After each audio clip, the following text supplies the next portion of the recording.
O Eric, intense tayo kanina, pati sa depensa. Ano feeling mo yung nakuha mo yung block, tsaka yung tip in? Ano pa lang, sa una pa lang, start pa lang ng game, makita ko na na close fight na kami. Inisip ko na lang po sa sarili ko na hindi ako bibitaw kahit anong mangyari, kahit may mistake ako, pipilitin ko makabawi ako. Yun nga yung last. So, nung last may play kami, nawala pa ako, so dapat doon ako sa kabila pupunta, sa other side ako lumikot.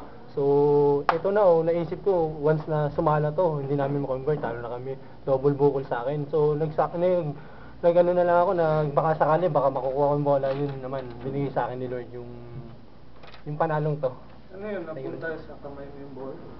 Hindi po, actually nasa taas po ako, so nagbaka sakali na lang po ako na pumasok. So, yun, meron ako nakitang butas para masundot yung bola. Ayun, doon ko na po. Si Cruz ba yung nasa likod mo? Cervantes? Siguro si Cruz, RR. Ano bang nalibre si Alex? Nag-expect ka ba ng na Um, makukuha mo talaga yung bola in any way? Hindi ako nag-expect. Siguro, siyempre hindi naman sa akin lalapit yung bola. Siguro lucky lang ako pag lumapit sa akin yung bola. So, in-expect ko talaga na papasok ako doon. Wala man, mag-shoot man o magsala, kailangan nandun ako kasi may mistake ako na nangyari nung una. Pero in-expect mo na ganun kakalibre kasi pag drive niya, libre ka sa hindi. area na yun eh, di ba? Walang tao. Hindi ko talaga na-expect. So, yun nga yung nagbaka sakali ako. Nakita kong butas. So, yun siguro yung binigay sa akin ni God na para makakuha namin yung panalo. Sabi mo ba na, di ba last year, may mga rookie mistake ka? May Awa. mga endgame na ikaw yung... Nagpapata? Oo. So ngayon ba, masabi mo na ito na yung pambawi mo?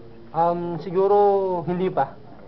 Siguro masasabi ko lang na makakabawi kami pag pumasok kami ng Final Four or Championship.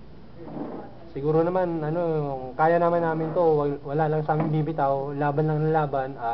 Maglalaro ako sa team, bibigay ko yung best ko, dodoblehin ko yung sipag ko. Eric, pang ilang year mo na sa Adamson? Third year po. Saan ka lang probinsya? Batangas po. Lemery, Batangas. Ilang years ka pa eligible?